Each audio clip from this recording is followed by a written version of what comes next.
तो वो अगर कह रहे हैं कि साहब जांच होनी चाहिए, तो आप आधी बात तो नहीं कह रहे। कहीं पूरी बात उन्होंने ये कही हो कि जांच के लिए कमेटी बने और उसमें योगेंद्र यादव और युद्धवीर सिंह को भी मेंबर ले लिया जाए। कमेंट पास कर रहे हैं आप प्राकृतिक जी कमेटी को लेकर। आपकी समझ में आ गई, अगर उनकी समझ में आ जाए तो फिर काम पूरा हो जाएगा।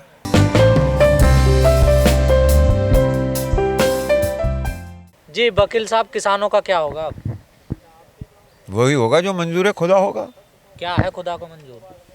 सत्यमेव जयते, संघर्ष सदैव सक्षम, हाँ। और जीतेंगे आखिर में हम ही।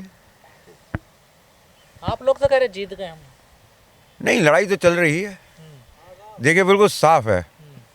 उमर मुख्तार ने भी कहा था लड़ाई हमारे साथ ख़त्म नहीं होगी, आने वाली नस्लें लड़ेंगी। भगत सिंह ने भी कहा था। तो ये लड़ाई तो सतत है, चलती रहेगी। संतुलन नहीं बिगड़े, विरोधी शक्तियां हैं, संतुलन ना बिगड़े बस। तो संतुलन बिगड़ रहा है, उसे मेंटेन कर लेंगे तो चलती रहेगी। जीवन स्वादिष्ट रहेगा, आपका, आपके बच्चों का, आपके राष्ट्र का और मानवता का। तो संतुलन बिगड़ रहा है क्या? हाँ, अंधे पूंजीवाद की दौड़ में संतुलन बिल्कुल बिगड़ रहा है। इंसानी जान की कीमत आप क्या समझ रहे हैं? पूरे दिन मेहनत करने के बाद जब शाम को घर आदमी लौटता है तो उसके पास इतने पैसे भी नहीं होते कि वो महीने में एक बार या दो बार अपने बच्चों के लिए, छोटे बच्चों के लिए सेब कोई फल ले जा सके। देखो दुखी क्यों है किसान और मजदूर? किसान ही नहीं दुखी है, मजदूर भी दुखी है। हर वो आदमी जो श्रम के ऊपर, अपनी मेहनत के ऊपर टिका हुआ है, वो दुखी है। जो अपनी योग्यता पर टिका हुआ है वो दुखी है। और जो पैसे से पैसा कमा रहा है वो सुखी है। जो बैंकों को लूट के भाग रहे हैं उन्हें कोई शिकायत नहीं है। जिनके घरों में 2-2 हज़ार करोड़ रुपए रखे हुए हैं, 200 करोड़ तो नगद पकड़े गए हैं, तो उनको तो कोई दुख नहीं है।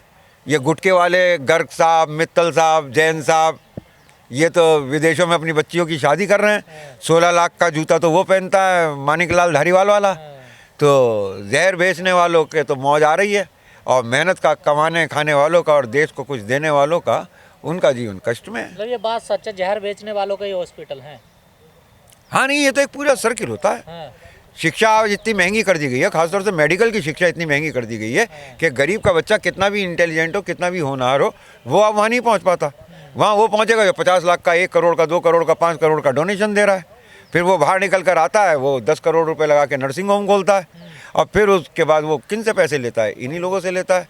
तो इधर आप पापा जैन साहब का गुटखा खाइए, फिर बेटा जैन साहब के यहाँ अस्पताल में जाइए, वहाँ चाचा जैन साहब की दवाइयाँ बिक रही होंगी कि दवाइयों के डिस्ट्रीब्यूटर वो होंगे, तो उन्हें क्यों शिकायत होगी? आपके बड़े प्रिय नेता हैं जिन्हें आप मानते, राकेश टिकैत जी कह रहे हैं कि पंजाब मामले की जांच होनी चाहिए। मेरे प्रिय और नेता, मेरा तो जो जहाँ तक मुझे याद आता है कि मेरी अपनी वोकैबुलरी में लास्ट नेता चौधरी चरण सिंह थे। राकेश टिकैत आपके नेता नहीं है? मैं भारतीय किसान यूनियन का सदस्य भी नहीं हूँ। मैं उनकी बातों से सहमत होकर, और उनकी, क्योंकि वो एक सेंटर बन गए थे एक आंदोलन का, तो उनका सहयोग करने आया था। मैं तो उनका सहयोगी मात्र भी नहीं हूँ। हो सकता है वो मुझे पहचानते भी ना हो। तो उनकी जो तो अगर कह रहे हैं कि साहब जांच होनी चाहिए, तो आप आधी बात तो नहीं कह रहे। कहीं पूरी बात उन्होंने ये कही हो कि जांच के लिए कमेटी बने और उसमें योगेंद्र यादव और युद्धवीर सिंह को भी मेंबर ले लिया जाए। कमेंट पास कर रहे हैं आप प्राकृतिक जी कमेटी को लेकर। आपकी समझ में आ गई, अगर उनकी समझ में आ जाए तो फिर काम पूरा हो जाएगा। तो आप नहीं चाहते कमेटी बने किसानों की? योगेंद्र यादव जी का आपने लास्ट इंटरव्यू पढ़ा था, सुना था, जो बाइट आई थी, उनकी भाषा देखी थी, उनकी भाव भंगिमा देखी थी, उनकी बॉडी लैंग्वेज देखी थी। क्या अचीवमेंट था हुआ ऐसा? कहते थे किसान खाली हाथ नहीं जाएगा। आप मुझे एक बात बताइए, किसान आया, उसने कहा ये काले कानून मुझे नहीं चाहिए। 1 साल तक वो टिका रहा, और मुझे एमएसपी चाहिए। काले कानून जो उसके हाथ में थे वो सरकार ने वापस ले लिए, अब उसके हाथ खाली हो गए। उसने एमएसपी मांगी, उसने नहीं दी, तो उसके हाथ खाली रह गए, और किसान लौट गया। किसान तो आखिर में खाली हाथ ही लौट गया ना। तो वो इन नेताओं से पूछो, पहले उसके हाथ में काले कानून थे जो जबरदस्ती थमाए गए थे, वो उसने वापस कर दिए। मतलब कानून भी चलेगा उनके हाथ से? नहीं, वो काले कानून वापस ही करने आया था, वो उसने दे दिया, हाथ उसके खाली हो गए। अब उसने कहा लाओ एमएसपी दे दो। तो आपको कमेटी से क्या दिक्कत है? हम बार बार कमेटी पे हमला बोलते हैं। कमेटी तो बननी चाहिए ना, तभी तो कोई सोल्यूशन निकलेगा, बातचीत। बार बार मतलब मैंने आपके सामने कभी पहले भी इस कमेटी के ऊपर इन सब चीज़ों के बनने से पहले ये सब बातें कही होंगी, क्योंकि आशंका उस वक्त यही थी। और खैर कोई बात नहीं, एमएसपी कहीं जा नहीं रही है, एमएसपी 2024 से पहले आ जाएगी। आ जाएगी।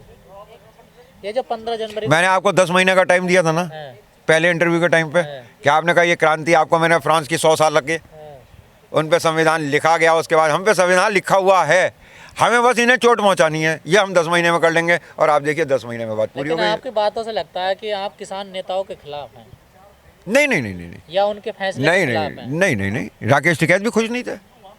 उनकी बॉडी लैंग्वेज देखो, उनकी भावभंगिमा देखो, और योगेंद्र यादव की साफ दिख जाता है। हाँ, आदमी झूठ बोलता है, हाँ, बोल सकता है, लेकिन हालात तो सच्चे होते हैं ना। वो तो चेहरे की भावभंगिमा बता रही थी कि राकेश टिकैत वो खुश नहीं थे। जब तक इन्होंने उनका कहना माना तब तक ये एक एक कदम करके मंजिल की तरफ चलते रहे। बीच में उन्होंने अपने दायरे को जब उनको दिखाई दिया कि सच्चाई क्या है, देश कैसे बिक रहा है, बेरोजगारों के साथ क्या हो रहा है, तो वो इन सब का विरोध करते करते उनका आखिरी बेस लाइन क्या था, संविधान खतरे में है।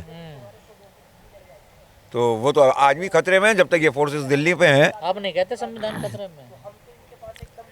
नहीं, अब भी कह रहे हो, शायद हो सकता है आप बाइट लेने न जा रहे हो। अब तो यूपी मिशन भी नहीं चला रहे हैं। उनका न्यूट्रल रहना ही यूपी मिशन है। वो किसका पक्ष लें? He is not a party at all, वो तो अराजनीतिक हैं। तो पर लोकदल वाले क्यों कहते हैं ये तो हमारे हैं? किसान पृष्ठभूमि की वजह से, अतीत की वजह से। और ईमानदारी की बात बताऊं कि इस बार ये आंदोलन बचाने का श्रेय तो जरूर गया है राकेश टिकैत जी को, लेकिन इसके पीछे एक खामोश हीरो है, इसका एक नींव का पत्थर भी है जो लोगों को नज़र नहीं आया। जेंटलमैन पॉलिटिशियन चौधरी अजीत सिंह, जिनका देहांत कोरोना में हुआ, उन्होंने ही सबसे पहले उस 28 जनवरी की संकट की घड़ी में इनकी कॉल को रेस्पॉन्स दिया।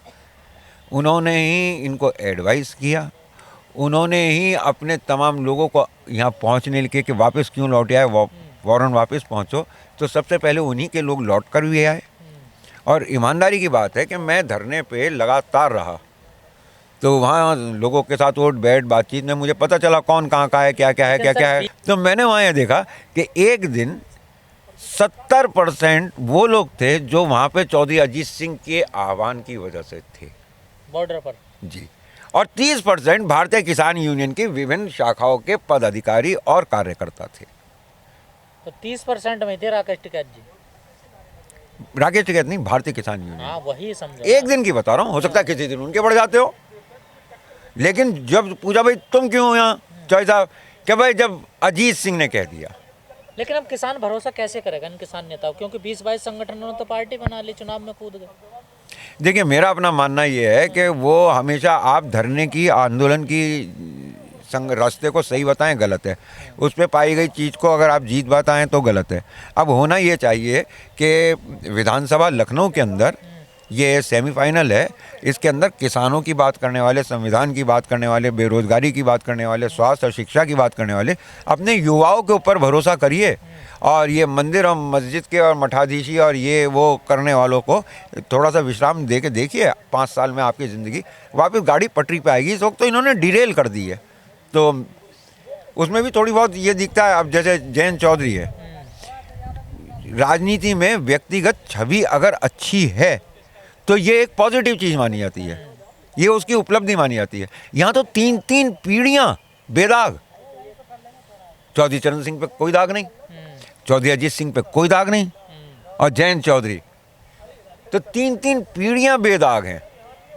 बस इन्हें अपने साथ दाग वालों को मिलता है ना।